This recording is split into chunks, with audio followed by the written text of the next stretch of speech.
सबसे पहले चूँकि नीलोफर अफरीदी काजी साहिबा ग्राउंड पे अभी होके आई हैं हाल ही में सैलाब-ज़दा इलाकों से, उनसे पूछते हैं कि उन्होंने वहाँ पे क्या देखा और इस वक्त रिहैबिलिटेशन और रिलीफ का फ़ेज़ जो है उसके अंदर हम एंटर हो चुके हैं, दाखिल हो चुके हैं। तो उन्होंने ग्राउंड के ऊपर इस हवाले से क्या देखा कि किस हद तक ये रिलीफ फ़ेज़ आगे पहुँचा है। शुक्रिया मनीज़े। मैंने ओपनिंग रिमार्क्स अंग्रेज़ी में लिखी, तो वो मैं ज़रा पढ़ लेती हूँ और फिर अगर टाइम मिले फिर मैं बात कर लूँगी। Thank you so much for all of you for coming and talking about this extremely important issue, especially at the national level, if I can say that, Lahore being one of the two major cities. My opening remarks will be in English, and then if we have time and Q&A, we can go into Urdu English. Bismillah. I was asked a simple question: what is needed now? The short answer is the state of Pakistan and those who run it must alter the current social contract with its citizens. According to our Constitution of 1973 of Pakistan, all citizens are equal before the law and are entitled to equal protection of the law. The fundamental rights enshrined in our Constitution guarantees these rights to life, liberty for all citizens equally. Chapter 1 of Article 9 states that. In Article 14, the dignity of a person and the right to privacy in their homes is inviolable. 25A, the right to education up till 16 years of age is guaranteed. In 27A, we safeguard against discrimination to access public services, and I extend that to all the social services on ground.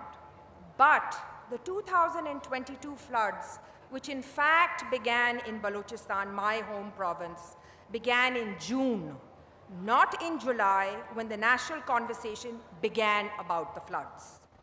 This has revolved at the national level. The conversation has been, how can we convince the international community to do more for us on one pretext or another? What will convince them to give Pakistan more money? Nothing will. Why is the question? Because the Pakistani state has demonstrated what it thinks of its own citizens. Only when the state managers show that citizens' welfare is at the center of all governance and financial investment goals will anyone outside of Pakistan will consider helping us again. We will only then be in a position to ask for more help. But first, we must help ourselves. These floods of 22 have destroyed the lives of 33 million, but the impact will be felt across the nation, whether we want to acknowledge it now or later. The social and economic domino effects will reach our homes: food shortages, discontentment, uneven development, health and malnutrition crises. An extremely vulnerable population was made even more destitute. Who is to blame? Is the nature alone, climate change, responsible for this? Pre-floods, these very areas were extremely poor, with very little social safety systems, few schools, few health facilities, and extremely high illiteracy rates. Weak skills and even more vulnerable in terms of self-reliance. These were human social decisions. These were development goals allowed to exist. These conditions were never addressed. The Pakistani state has not invested in its population for 75 years, and at each humanitarian crisis, these vulnerabilities became starker, more apparent, and the cleavages widened. This time around, the rains and floodings occurred in the poorest regions of the country, where the weakest citizens can barely survive. From social safety systems absent from local government to landlords on whose lands these tenants live, in an instant, their vulnerability multiplied.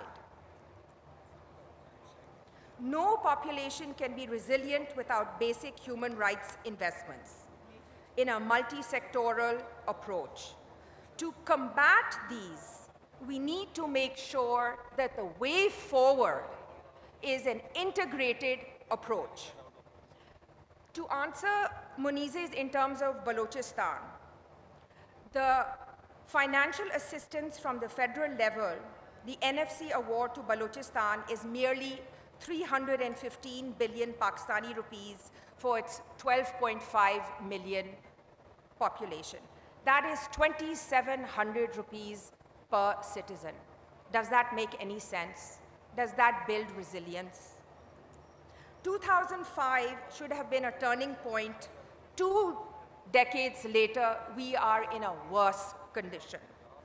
Apathy and the lack of good governance is the malaise Pakistan faces, but it is also the solution if we change it. Thank you.